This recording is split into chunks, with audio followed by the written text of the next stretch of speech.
అందరికీ నమస్కారము. నేను మీ కాంతయ్య, సైబర్ వారియర్ని.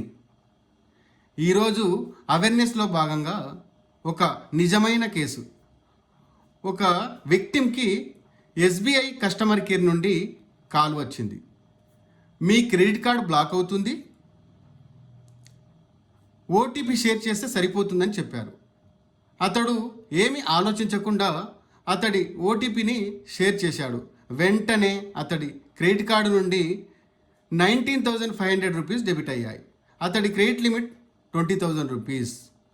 ఇలాంటి కాల్స్ బ్యాంకు అధికారులు కస్టమర్ కేర్ రూపంలో కాల్ చేసి కార్డు బ్లాక్ అవుతుందని, ఓటీపీ షేర్ చేయండి అని, సివివి నెంబర్స్ అని ఎవరు అడగరు.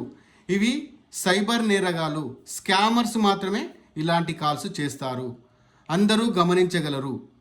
ఇలాంటి మంచి కంటెంట్ ఉన్న వీడియోల్ని మిస్ కాకుండా చూడాలంటే నా ఛానల్ నిహాల్ నైని అనే ఛానల్ని సబ్స్క్రైబ్ చేసుకొని వీడియోస్ లైక్ చేసి మీ ఫ్రెండ్స్ మరియు ఫ్యామిలీ మెంబర్స్కి షేర్ చేయగలరు.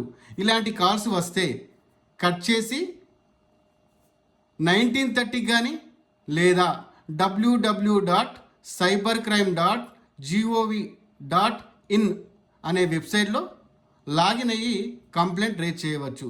థ్యాంక్ యూ అందరికీ.